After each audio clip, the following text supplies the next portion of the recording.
കർത്താവിൻ്റെ പരിശുദ്ധ മഹനീയ നാമം വാഴ്ത്തപ്പെടട്ടെ. പ്രിയ സഹോദരങ്ങളെ, നിങ്ങളുടെ ജീവിതത്തിൽ ഒരിക്കലെങ്കിലും നിങ്ങൾ ചിന്തിച്ചിട്ടുണ്ടോ, ദൈവമേ, അങ്ങെന്നെ മറന്നുപോയോ? അങ്ങെന്നെ എന്തുകൊണ്ട് ഓർക്കാത്തത്? എല്ലാവരും അനുഗ്രഹിക്കപ്പെടുന്നു. എന്തിനാ എനിക്ക് മാത്രം, എൻ്റെ കുടുംബത്തിന് മാത്രം ഈ പോരാട്ടം? എന്താ ഞാൻ ഇത്ര പ്രാർത്ഥിച്ചിട്ട് ഉത്തരം വരാത്തത്? എന്തിനാണ് ഞാൻ ഇത്രയും ശിക്ഷിക്കപ്പെടുന്നത്? എന്തിനാണ് ഞാൻ ഇത്ര വേദന സഹിക്കുന്നത് എന്ന് നിങ്ങൾ ചിന്തിച്ചിട്ടുണ്ടോ? എത്ര പ്രാർത്ഥിച്ചിട്ടും നിങ്ങളുടെ രോഗം മാറുന്നില്ലേ? നിങ്ങളുടെ കടപ്രശ്നങ്ങൾ മാറുന്നില്ലേ?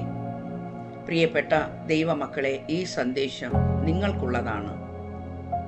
നിങ്ങൾക്ക് നിങ്ങളുടെ ജീവിതത്തിലും നിങ്ങളുടെ കുടുംബ ജീവിതത്തിലും നിങ്ങളുടെ സ്വന്തം ജീവിതത്തിലും മാറ്റങ്ങൾ ഉണ്ടാവേണ്ടതാണ്. ചില കാര്യങ്ങൾ നിങ്ങൾ ശ്രദ്ധിച്ചാൽ നിങ്ങളും അനുഗ്രഹിക്കപ്പെടും. നിങ്ങളുടെ രോഗങ്ങൾ മാറും, നിങ്ങളുടെ കടഭാരങ്ങൾ മാറും, നിങ്ങളുടെ പ്രതികൂലങ്ങൾ മാറും. നിങ്ങളുടെ എല്ലാ പ്രതിസന്ധികളും, വിദ്യാഭ്യാസത്തിന് തടസ്സമായിരുന്നാലും ജോലിക്ക് തടസ്സമായിരുന്നാലും സകലത്തെയും മാറ്റുവാൻ കഴിയുന്നവനാണ് നമ്മുടെ ദൈവം. നമ്മൾ ആരാധിക്കുന്ന ദൈവം അത് ഒരു സാധാ ദൈവമല്ല. ഭയങ്കരനും ഭയാനകനുമായ അതിരുകളില്ലാത്ത സ്നേഹത്തിൻ്റെ ഉടയവനാണ് കർത്താവായ യേശു. നമുക്കൊരു കുട്ടി പ്രാർത്ഥിച്ചിട്ട് നമ്മുടെ മെസ്സേജിലേക്ക് കടക്കാം. ദൈവമായ കർത്താവേ, അതിരുകളില്ലാത്ത സ്നേഹത്തിൻ്റെ ഉടയവനായ കർത്താവായ യേശുവേ, ഈ സന്ദേശം കേൾക്കുന്ന നിന്റെ പ്രിയപ്പെട്ട മക്കളെ, അവരുടെ ഹൃദയങ്ങൾക്ക് നീ ഇപ്പോൾ തന്നെ ഒരു സമാധാനം കൊടുക്കണമേ എന്ന് പ്രാർത്ഥിക്കുന്നു. അവരോട് നീ സംസാരിക്കണമേ എന്ന് പ്രാർത്ഥിക്കുന്നു. അവരുടെ കുടുംബത്തിലെ കഷ്ടപ്പാടുകളും ദുഃഖങ്ങളും മാറ്റി അവരെ അനുഗ്രഹിക്കണമേ കർത്താവേ. ഇവരുടെ എല്ലാ രോഗങ്ങളും സൗഖ്യം പ്രാപിക്കട്ടെ. അനേകം നാളുകൾ പ്രാർത്ഥിച്ചിട്ടും പ്രാർത്ഥനയ്ക്ക് ഉത്തരം വരാത്ത പ്രാർത്ഥനകൾക്ക് കർത്താവേ നീ ഉത്തരം കൊടുക്കണമേ. ഇവരുടെ കുടുംബത്തിൽ സമാധാനമുണ്ടാകട്ടെ. ഇവരുടെ കുഞ്ഞുങ്ങൾ അനുഗ്രഹിക്കപ്പെടട്ടെ. എല്ലാ പ്രതിബന്ധങ്ങളും പ്രതികൂലങ്ങളും വഴക്കുകളും ഇവരുടെ കുടുംബത്തിൽ നിന്ന് മാറ്റണമേ. നിന്റെ ആശ്വാസത്തിൽ യേശുവേ ഇവരെ നിറയ്ക്കണമേ. ഇവരുടെ ഏത് ആവശ്യവും പരിഹരിക്കാൻ കർത്താവായ യേശുവേ നീ ശക്തനാണല്ലോ. അങ്ങയുടെ വിശുദ്ധ രക്തത്താൽ ഇവരെ അനുഗ്രഹിച്ച് യേശുവേ ഇവരെ സൗഖ്യമാക്കുകയും ഇവരുടെ എല്ലാ പ്രതികൂലങ്ങളെയും മാറ്റി ഇവരെ അനുഗ്രഹിക്കുകയും ചെയ്യണമെന്ന് യേശു ക്രിസ്തുവിന്റെ നാമത്തിൽ പ്രാർത്ഥിക്കുന്നു പിതാവേ, ആമേൻ. നമുക്ക് സന്ദേശത്തിലേക്ക് പോകാം. പ്രിയപ്പെട്ടവരെ, ന്യായാധിപന്മാരുടെ കാലത്തിൽ നാട്ടിൽ ശാപമുണ്ടായപ്പോൾ യൂദാദേശത്തിലെ ഒരു ബെത്ലേഹേംകാരനായ എലീമേലെക്ക് എന്ന ഒരു വ്യക്തി അയാളുടെ ഭാര്യയും 2 ആൺമക്കളെയും കൂടെ കൂട്ടിക്കൊണ്ട് മോവാബ് എന്ന ദേശത്തിലേക്ക് താമസത്തിന് വേണ്ടി പോയി. കാരണം യൂദായിൽ ഭയങ്കര ആഹാര കാര്യങ്ങൾക്ക് ഭയങ്കര ദാരിദ്ര്യത്തിന്റെ കാലമായിരുന്നു അത്. അവിടെ ഇവര് മോവാബ് ദേശത്തേക്ക് എത്തി. അവിടെ ഇവര് താമസമാക്കി. ആ സമയത്ത് എലീമേലെക്ക് മരിച്ചുപോയി. അവരുടെ 2 ആൺമക്കൾ ഉണ്ടായിരുന്നു. ആ 2 ആൺമക്കളും ആ ദേശത്തിലെ 2 പെൺകുട്ടികളെ കല്യാണം കഴിച്ചു. അങ്ങനെ അവർ ഒരു 10 വർഷക്കാലം അവിടെ അവർ താമസിക്കുകയാണ്. അവിടെ വെച്ച് തന്നെ ഈ 2 ആൺമക്കളും മരിച്ചു പോകുന്നു. അപ്പം ആ 2 ഭർത്താവും 2 ആൺമക്കളും മരിച്ചു പോകുമ്പോൾ ആ സഹോദരി, അവരുടെ പേര് നവോമി. നിങ്ങളെല്ലാവരും ഈ പേര് കേട്ടിട്ടുണ്ടാവും. നവോമിയുടെ ഭർത്താവും 2 ആൺമക്കളും മരിച്ചുപോയി. സകലവും കൊണ്ടിട്ടാണ് മോവാബിലേക്ക്, ഇവരുടെ സമ്പത്തെല്ലാം എടുത്തിട്ടാണ് മോവാബിലേക്ക് അവർ പോയത്. പക്ഷേ ഇപ്പോൾ അവരുടെ ഭർത്താവ് മരിച്ചുപോയി. അവരുടെ 2 കല്യാണം കഴിഞ്ഞ 2 ആൺകുട്ടികളും മരിച്ചുപോയി. അങ്ങനെ എന്ത് ചെയ്യണമെന്ന് നവോമിക്ക് അറിയില്ല. തിരിച്ച് യൂദായിലേക്ക് വരണമെന്ന് ആലോചിച്ചു. യൂദായിൽ അപ്പോൾ ഈ ദാരിദ്ര്യമെല്ലാം മാറിയ കാലമായിരുന്നു. മോവാബിൽ നിന്നും തിരികെ പോകാനൊരുങ്ങി നവോമി. അവൾ താമസിച്ചിരുന്ന സ്ഥലത്ത് മരുമക്കൾ രണ്ട് മരുമക്കളുണ്ടല്ലോ, രണ്ട് ആൺമക്കളുടെ രണ്ട് ഭാര്യമാരുണ്ടായിരുന്നു. അവരും മരിച്ചിട്ടും ഇവരുടെ ഭർത്താക്കന്മാർ മരിച്ചിട്ടും ഭർത്താവിൻ്റെ അമ്മയുടെ കൂടെ കഴിഞ്ഞുകൊണ്ടിരുന്നു. അപ്പം ഈ നവോമി ഈ രണ്ട് മരുമക്കളോടുകൂടെ യൂദായിലേക്ക് തിരിച്ചു പുറപ്പെടുകയാണ്.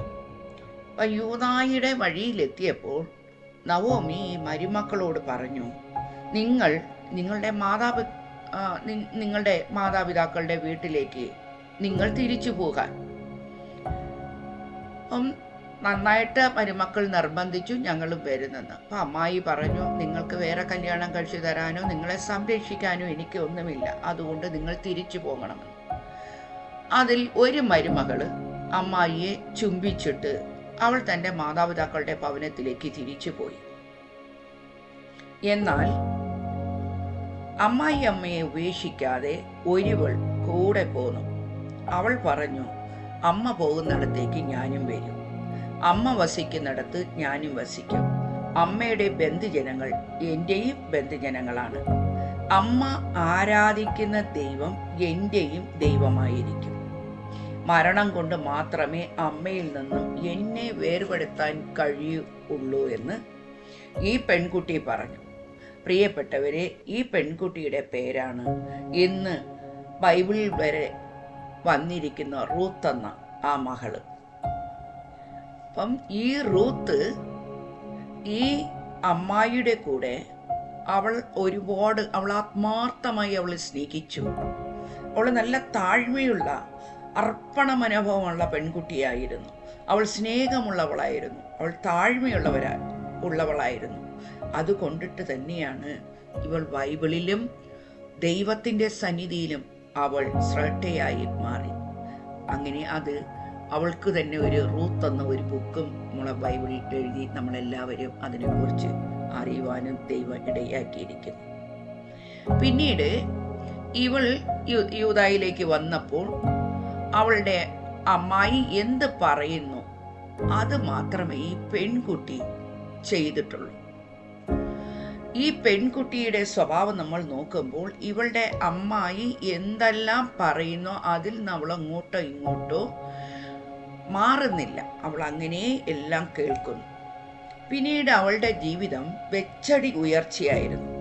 കരുണാമയനായ കർത്താവ് അവളുടെ അനുസരണത്തെയും അവളുടെ താഴ്മയെയും അവളുടെ അർപ്പണത്തെയും അവളുടെ സ്നേഹത്തെയും ധൈര്യത്തെയും അവളുടെ ദൈവഭക്തിയെയും കർത്താവ് അംഗീകരിക്കുകയും അവളെ അനുഗ്രഹിച്ചുയർത്തുകയും ചെയ്തു. നവോമി പറയുന്നു, ഈ മരുമകൾ എൻ്റെ 7 പുത്രന്മാരെക്കാളും വിലപ്പെട്ടവളാണെന്ന്. അപ്പൊ ഈ പെൺകുട്ടി ആ അമ്മായിയെ എന്തുമാത്രം സ്നേഹിച്ചിരിക്കും. ഇന്ന് നമ്മുടെ പെൺകുട്ടികൾ കൂടെ നമ്മുടെ ഫാമിലിയിലെ നമ്മുടെ കുടുംബത്തിലെ പെൺകുഞ്ഞുങ്ങളെ കൂടെ അങ്ങനെ പറയുന്ന അമ്മമാരുണ്ടോ? ഈ പെൺകുട്ടി, ഈ മകൾ, എൻ്റെ മകൾ, ഇവൾ എൻ്റെ 7 പുത്രന്മാർക്ക് സമമാണെന്ന്. അത്രയ്ക്ക് അനുഗ്രഹിക്കപ്പെട്ട അനുസരണയുള്ള താഴ്മയുള്ള മകളായിരുന്നു റൂത്ത്. അവൾക്ക് ബോവാസ് എന്ന് പറഞ്ഞ നവോമിയുടെ ഒരു ബന്ധുവിനെ തന്നെ കല്യാണം കഴിക്കാൻ ദൈവം ഇടയാക്കി. ഇവരുടെ സന്തതിയാണ് ജാസയുടെ പിതാവായ ഓബദ്. ഈ ജാസ എന്ന് പറയുന്നത് ദാവീദ് രാജാവിൻ്റെ ഫാദറാണ്, പപ്പായാണ്. അപ്പം ആ കുടുംബത്തിനെ ദൈവം എന്തുമാത്രം അനുഗ്രഹിച്ചിരിക്കുന്നുവെന്ന് നമ്മൾക്ക് മനസ്സിലാക്കാൻ കഴിയും. അവിടെ ഒരു പെൺകുട്ടിയുടെ താഴ്മയും സ്നേഹവും കരുണയും അർപ്പണവും ആണ് റൂത്തിനെ ഇത്രമാത്രം ഉയർത്തിയിരിക്കുന്നത്. പ്രിയപ്പെട്ടവരെ, നമ്മളും ദൈവത്തിൽ ആശ്രയിക്കുമ്പോൾ താഴ്മയോടെയും മറ്റുള്ളവരെ സ്നേഹിച്ചും കരുണയോടെയും അർപ്പണ മനോഭാവത്തോടെയും ഒരു അടുക്കും ചിട്ടയുമുള്ള ഒരു പ്രാർത്ഥനയോടെയും നമ്മളും ദൈവത്തിന് ഒരു സമയം ഒക്കെ നിശ്ചയിച്ചത് കൊടുക്കുമ്പോൾ എല്ലാ പ്രതികൂലവും പ്രതിസന്ധിയും ദൈവം മാറ്റുന്നവനാണ്. കാരണം അവൻ വലിയ ദൈവമാണ്. അവനെ കൊണ്ട് അസാധ്യങ്ങൾ ഒന്നും ഈ ഭൂമിയിലില്ല. പ്രാർത്ഥിച്ചിട്ടും പ്രാർത്ഥന കേൾക്കുന്നില്ലെങ്കിൽ നമ്മൾക്കൊരു ചെറിയ പ്രാർത്ഥന കാര്യം ഞാൻ നിങ്ങൾക്ക് പറഞ്ഞു തരാം. നിങ്ങൾ പ്രാർത്ഥിക്കുക. നിങ്ങൾ പ്രാർത്ഥിച്ച് ഒരു 2-3 മാസങ്ങൾ, 1 മാസം പ്രാർത്ഥിക്കുമ്പോൾ തന്നെ നിങ്ങൾക്ക് മാറ്റം കാണുവാൻ തുടങ്ങും. നിങ്ങളുടെ കുടുംബത്തിന് നല്ലൊരു മാറ്റം കാണുവാൻ തുടങ്ങും. എവിടെയെങ്കിലും പാളി പോയിട്ടുണ്ടെങ്കിൽ അതെല്ലാം നിങ്ങൾ ശരി ചെയ്യണം. അത് നിങ്ങൾക്ക് ഒരു 5 കാര്യങ്ങൾ, സിമ്പിൾ കാര്യങ്ങൾ തന്നെ. ദൈവമെന്ന് പറഞ്ഞു കഴിഞ്ഞാൽ ദൈവം നമ്മൾ ഒരു പ്രസിഡന്റിൻ്റെ അടുത്ത് പോകുന്നതോ അല്ല ഒരു രാജാവിൻ്റെ മുൻപിൽ പോയി നമ്മൾ കയ്യും കെട്ടി നിൽക്കുന്നത് പോലത്തതല്ല നമ്മുടെ ദൈവം കരുണയുള്ളവനാണ്. അവൻ സ്നേഹവാനാണ്. അവൻ സൃഷ്ടിച്ച മക്കളാണ് നമ്മൾ. അവൻ്റെ മക്കളായ നമ്മൾക്ക് ഒരു പിതാവിൻ്റെ സന്നിധിയിൽ എപ്പോൾ വേണമെങ്കിലും നമ്മൾക്ക് പോകാം. പ്രാർത്ഥന എന്ന് പറയുന്നത് ഏത് ടൈമിന് നമുക്ക് പ്രാർത്ഥിക്കാവുന്നതാണ്. ഏത് ആപത്ത് ഘട്ടത്തിലും പ്രാർത്ഥിക്കുമ്പോഴും അവൻ പ്രാർത്ഥനയ്ക്ക് ഉത്തരം തരുന്നവനാണ്. അത് രാവെന്നോ പകലെന്നോ, അത് ഉച്ച സമയമെന്നോ, അത് അതിരാവിലെയെന്നോ അർദ്ധരാത്രിയെന്നോ ഒന്നുമില്ല. പലരും പറയാറുണ്ട് അർദ്ധരാത്രിക്ക് എണീറ്റ് പ്രാർത്ഥിക്കുക, അപ്പോൾ നിങ്ങൾക്ക് പ്രാർത്ഥനയ്ക്ക് ഉത്തരം കിട്ടും. അല്ല പകൽ പ്രാർത്ഥിക്കുമ്പോഴൊന്നും അതൊന്നും കറക്റ്റായിട്ട് നമ്മൾക്ക് ഉത്തരം കിട്ടില്ല. അതിന് അവർ പറയാൻ വേറൊരു കാരണമുള്ളത്, അർദ്ധരാത്രിയാകുമ്പോൾ നമ്മൾക്ക് സമാധാനപരമായ ഒരു ഡിസ്റ്റർബൻസ് ഇല്ലാത്ത ഒരു ടൈം, അതിരാവിലെ ടൈമൊക്കെ ഡിസ്റ്റർബ് ഇല്ലാതിരിക്കുന്നത് കൊണ്ടാണ് ദൈവദാസന്മാരത് പറയുന്നത്. ദൈവദാസന്മാർ കൂടുതലും രാത്രി കാലങ്ങളിലും അതിരാവിലെയൊക്കെയാണ് പ്രാർത്ഥിക്കുന്നത്. അവരുടെ പ്രാർത്ഥനകൾക്കെല്ലാം ദൈവം ഉത്തരം കൊടുത്ത് അവരെ അനുഗ്രഹിക്കും. അത് ഒരു ടൈമിന് നമ്മൾ അത് നിശ്ചയിക്കും. ഒരു 5 കാര്യങ്ങൾ നമ്മൾ ചെയ്യേണ്ടതായിട്ടുണ്ട്. ഈ 5 കാര്യങ്ങളിൽ നമ്മുടെ ദൈവമായ കർത്താവ് നമ്മുടെ പപ്പായാണ്, അപ്പനാണ്, പിതാവാണ്. നമ്മുടെ പിതാവായ ദൈവത്തിൻ്റെ മുൻപിൽ നമ്മുടെ പപ്പായുടെ മുൻപിൽ പപ്പ എത്ര ഹയർ നിലയിൽ, ഉയർന്ന നിലയിലിരുന്നാലും ഒരു മകൾക്കോ മകനോ ഓടിക്കേറിപ്പോകാം. മറ്റുള്ളവർക്കാണത് തടസ്സം. പക്ഷെ മക്കൾക്ക് കയറിപ്പോകാൻ 100% സ്വാതന്ത്ര്യമുണ്ട്. അതുകൊണ്ട് പ്രിയപ്പെട്ട ദൈവമക്കളെ, നിങ്ങൾ പേടിക്കേണ്ട ഒരു കാര്യമില്ല. നിങ്ങളുടെ പ്രാർത്ഥന ഞാൻ 2-3 കാര്യങ്ങൾ, ഒരു 5 ടൈപ്പ് ഓഫ് കാര്യങ്ങൾ ഞാൻ പറയാം. നിങ്ങൾ അത് കണക്ക് നിങ്ങൾ പ്രാർത്ഥിച്ച് നിങ്ങളെ താഴ്മപ്പെടുത്തിയാൽ തീർച്ചയായിട്ടും നിങ്ങൾ ഒരു 6 മാസമൊക്കെ നിങ്ങൾ തുടർന്ന് ഇത് നിങ്ങൾ ചെയ്തുകൊണ്ടിരിക്കണം. ആസ് യൂഷ്വൽ നിങ്ങൾ അങ്ങനെ ചെയ്യുമ്പോൾ നിങ്ങൾ ഇത് കണ്ടിന്യൂസ് ആയിട്ട് പൊയ്ക്കൊണ്ടിരിക്കും. നിങ്ങളുടെ കുടുംബം അനുഗ്രഹിക്കപ്പെടും. നിങ്ങളുടെ മക്കൾ നിങ്ങൾക്ക് എങ്ങും എത്താതിരിക്കുന്ന, എത്ര പ്രാർത്ഥിച്ചിട്ട് മക്കളുടെ ജീവിതത്തിൽ മാറ്റമില്ല, എത്ര പ്രാർത്ഥിച്ചും കടഭാരം മാറുന്നില്ല, എത്ര പ്രാർത്ഥിച്ചു ഈ പ്രതികൂലത്തിന് ഒരു കേസും വഴക്കുണ്ടായിട്ട് അതിനൊരു റെമഡീസ് ഇല്ല എന്ന് നിങ്ങൾ ഏതൊരു കാര്യത്തിലിരുന്നാലും തീർച്ചയായിട്ടും 100% റെമഡീസ് ഉണ്ട്. കർത്താവ് നിങ്ങളെ അനുഗ്രഹിക്കും. നിങ്ങൾ ആകുലരാകേണ്ട. നിങ്ങൾ മനസ്സിനൊക്കെ ഒന്ന് ക്ലിയർ ചെയ്യുക. ഒന്നാമത്തെ കാര്യം നമ്മൾ ശ്രദ്ധിക്കേണ്ടത് ഒരു പ്രവൃത്തിയാണ് പ്രാർത്ഥന എന്ന് പറയുന്നത്. ആ പ്രവൃത്തിനെ ഒരു ടൈം, നിങ്ങൾക്ക് പറ്റിയ ഒരു ടൈം, അത് ഏത് ടൈമും ആയിക്കോട്ടെ. കാരണം നിങ്ങൾക്ക് നിങ്ങളുടെ ജോലിയൊക്കെ ഉള്ള കാരണം കൊണ്ട് നിങ്ങൾക്കൊരു ടൈം ഉണ്ടല്ലോ.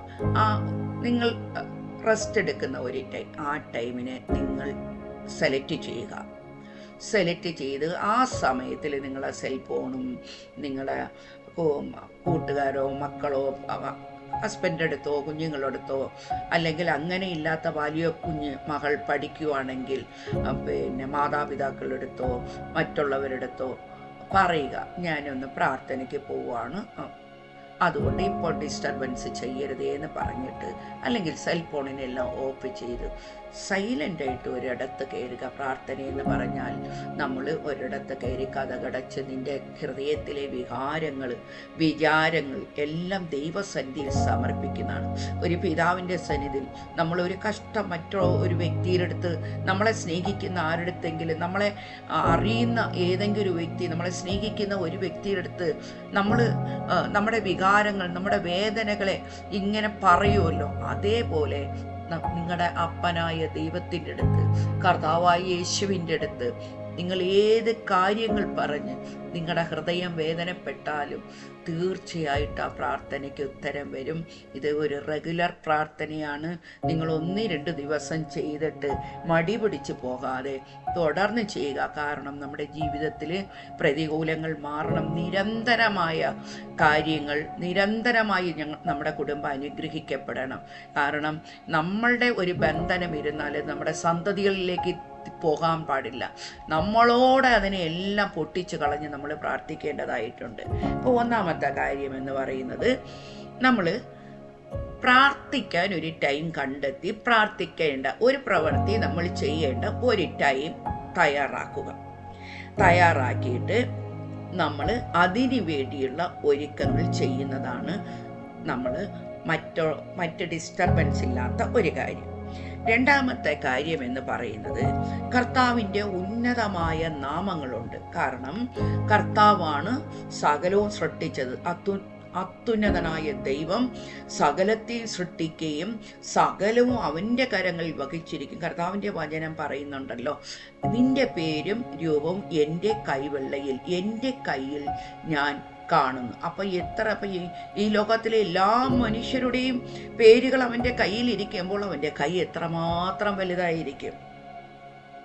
യെശയ്യാ 57:15-16 തന്നെ പറയുന്നു, അവൻ അത്യുന്നതനായ ദൈവമാണ്, അവൻ മഹത്വപൂർണനും ഉന്നതനുമായ ദൈവമാണ്, അവൻ അനുതാപികളുടെ ഹൃദയത്തെയും വിനീതരുടെ ആത്മാവിനെയും നവീകരിക്കുന്നവനാണ്, അവൻ ഒരിക്കലും കുറ്റം ആരോപിക്കാത്ത ദൈവമാണ്. ദൈവവചനത്തിൽ ഞാൻ പലയിടത്തും ദൈവത്തിൻ്റെ വചനം വായിക്കുമ്പോൾ ദൈവം പറയുന്നു, നിന്റെ പാവങ്ങൾ എൻ്റെ മുതുകിൻ പിറകിൽ എറിഞ്ഞു കളഞ്ഞു, നിന്റെ പാവങ്ങൾ കിഴക്കും പടിഞ്ഞാറും തമ്മിലുള്ള അത്ര അകലത്തിൽ എറിഞ്ഞു കളഞ്ഞു, നിന്റെ പാവങ്ങൾ കടലിനടിയിൽ എറിഞ്ഞു കളഞ്ഞു. കാരണം നമ്മുടെ മാതാപിതാക്കൾ, നമ്മളിതായിരിക്കുന്ന മാതാപിതാക്കളോ മറ്റൊരു വ്യക്തിയോ നമ്മളൊരു കുറ്റം ചെയ്താൽ അവർ ഇന്ന് നമ്മളെ കുറ്റം പറഞ്ഞ് മറന്നുപോയെങ്കിൽ എന്നെങ്കിലും ഒരു കാലത്തിൽ അവളിങ്ങനെ ചെയ്തു, അവനിങ്ങനെ ചെയ്തു എന്ന് പറയും.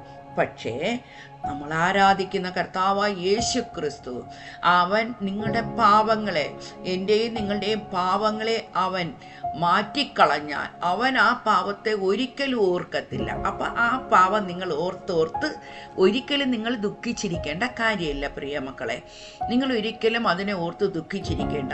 യേശുവിൻ്റെ രക്തത്താൽ കഴുകപ്പെട്ട ഒരു പാവത്തിനെ എടുത്തിട്ട് സാത്താന് ദൈവസന്നിധിയിൽ പോയി നിങ്ങൾക്ക് വിരോധമായി വിധി പ്രസ്താവിക്കാൻ കഴിയില്ല. കാരണം യേശുവിൻ്റെ ക്രൂശിലെ രക്തം, യേശു നമ്മളുടെ രക്ഷയ്ക്കും നമ്മുടെ പാപത്തിൻ്റെ മോചനത്തിന് വേണ്ടിയിട്ടാണ് ദൈവം തന്നെ ഭൂമിയിലേക്ക് വന്ന് മനുഷ്യരൂപമെടുത്ത്, അവൻ്റെ രക്തം മനുഷ്യരൂപമായിട്ടിരുന്നാൽ മാത്രമേ, അതായത് മനുഷ്യന് മാത്രമേ മാംസവും രക്തവും ഉള്ളൂ. അതുകൊണ്ടിട്ടാണ് അവൻ മനുഷ്യരൂപമെടുത്ത് അവൻ്റെ രക്തം യാഗബലിയായി തീർന്നു. ഇനി മറ്റൊരു ബലി അതിനില്ല, ഒരു ബലിയും അതിനില്ല. ഏക ബലി കർത്താവായ യേശുവാണ്. പണ്ട് പുരോഹിതന്മാർ ആടുകളും മാടുകളും പലതരം ബലികൾ ചെയ്തുകൊണ്ടിരുന്നു. അത് പഴയ നിയമത്തോടെ യേശുവിൻ്റെ പുതിയ ഉടമ്പടിയുടെ രക്തത്തോടെ ആ പഴയ ഉടമ്പടിയുടെ സകലതും മാറി.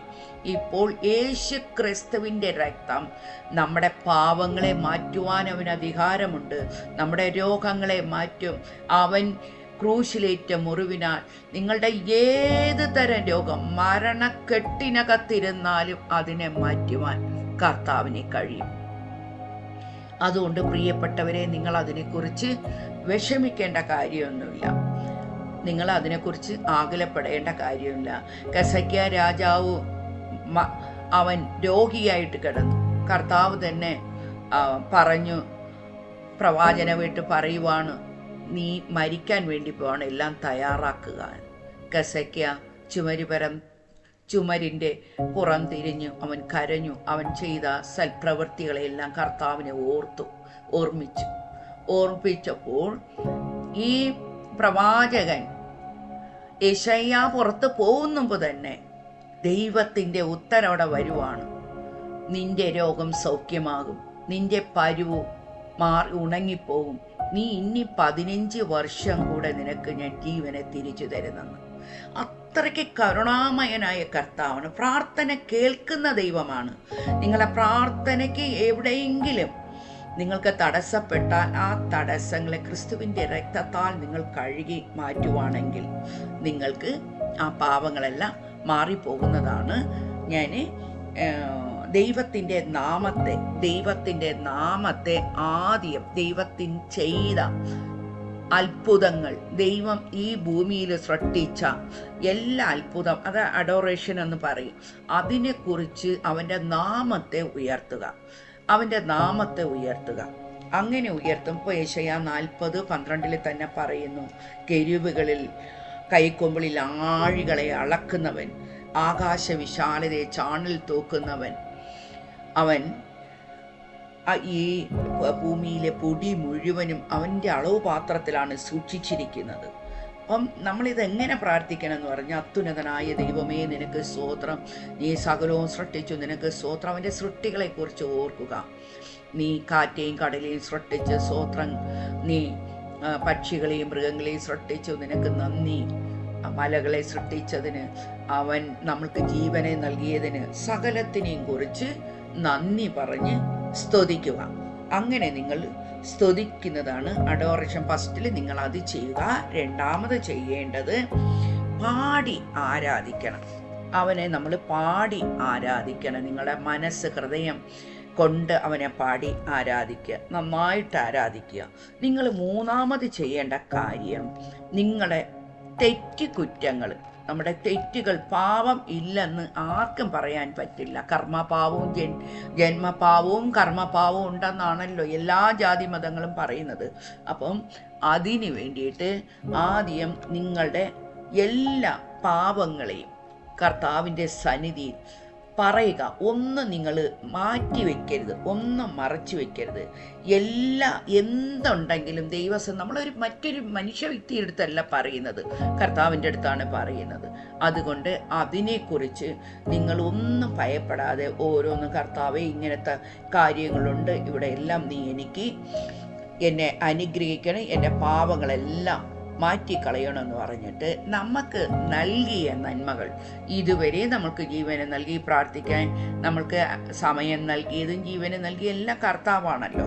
അപ്പം അതിനെക്കുറിച്ചും തന്ന നന്മകൾക്കും തന്ന കാര്യങ്ങളെക്കുറിച്ചും നിങ്ങൾ എല്ലാം ഒന്നൊന്നായിട്ട് ഓർത്ത് നന്ദി പറഞ്ഞ് പ്രാർത്ഥിക്കുക. ഇതെല്ലാം പ്രാർത്ഥിച്ചതിന് ശേഷം നിങ്ങളുടെ പ്രാർത്ഥന റിക്വസ്റ്റുകളെ ഒന്നൊന്നായി പറയുക. അപ്പോൾ ഇങ്ങനത്തെ ഒരു കാര്യമുണ്ട്, ഈ കാര്യത്തിൽ എന്നെ അനുഗ്രഹിക്കണേ എന്ന് പറയണം. കുറേ നാൾ കൊണ്ട് നിങ്ങൾ പ്രാർത്ഥിച്ച പ്രാർത്ഥനയ്ക്ക് നിങ്ങൾക്ക് മറുപടി കിട്ടിയില്ലെങ്കിൽ നിങ്ങൾ ആ പ്രാർത്ഥന എന്ന് യേശു വന്ന് പറഞ്ഞു കഴിഞ്ഞാൽ, നമ്മുടെ ദൈവവും നമ്മുടെ കർത്താവും നമ്മുടെ രക്ഷകനും നമ്മളെ സകല നന്മകളും തരുവാൻ ശക്തനായവനാണ്. അപ്പം യേശുവിൻ്റെ നാമം എന്ന് പറഞ്ഞാൽ അവൻ്റെ നാമത്തിനെ നമ്മൾ കയ്യിലെടുത്ത് അവൻ്റെ നാമത്തെ കമാൻഡ് ചെയ്ത് നമ്മൾ പ്രാർത്ഥിക്കണം. യേശുവിൻ്റെ നാമത്താൽ എൻ്റെ മകളുടെ, പെർ എക്സാമ്പിൾ, എൻ്റെ മകളുടെ അല്ലെങ്കിൽ മകൻ്റെയോ ജീവിതത്തിലെ ജോലിക്ക് തടസ്സമായിരിക്കുന്ന തടകളെ കർത്താവായ യേശുവിൻ്റെ നാമത്താൽ പൊട്ടി മാറട്ടെ. യേശുവിൻ്റെ നാമത്താൽ ഈ തടകൾ ഉടഞ്ഞു മാറട്ടെ. യേശുവിൻ്റെ രക്തത്താൽ ഇത് ഉടഞ്ഞു മാറട്ടെ. യേശുവെ എൻ്റെ മകന് ജോലി കൊടുത്തതിനായി സ്തോത്രം. യേശുവെ എൻ്റെ മകൾക്ക് ജോലി കൊടുത്തതിനായി സ്തോത്രം. ഇതുപോലെ നിങ്ങളുടെ മറ്റ് പ്രാർത്ഥനകളും, ഡിലേ ആയിക്കൊണ്ടിരിക്കുന്ന പ്രാർത്ഥനകൾക്ക് നിങ്ങൾ ഇങ്ങനെ പറഞ്ഞു പ്രാർത്ഥിക്കാം. നിങ്ങൾ ഇങ്ങനെ പറഞ്ഞു പ്രാർത്ഥിക്കുമ്പോൾ ആ തടസ്സങ്ങളെല്ലാം ഉടഞ്ഞു പോകും. അതിന് നമ്മൾ ലൂക്ക് 10:19 എടുത്തു വെച്ച്, പാമ്പുകളുടെയും തേളുകളുടെയും ശത്രുവിൻ്റെ സകല ബലത്തെയും ചവിട്ടി നടക്കേണ്ട അധികാരമുണ്ടെന്ന്. നിങ്ങൾക്ക് ഈ കൺവസ് ചെയ്യുന്ന ടൈമിന്, നിങ്ങളെ പാവങ്ങൾ ഏറ്റു പറയുന്ന ടൈമിന്, നിങ്ങൾക്ക് അത് എന്താണ് പറയേണ്ടതെന്ന് അറിഞ്ഞുകൂടാതെ ഇരിക്കുന്ന ഒരു ചുറ്റുപാടിൽ നിങ്ങൾ സങ്കീർത്തനം 51 എടുത്തു വെച്ച് കർത്താവിനോട് അത് വായിച്ച് നിങ്ങൾ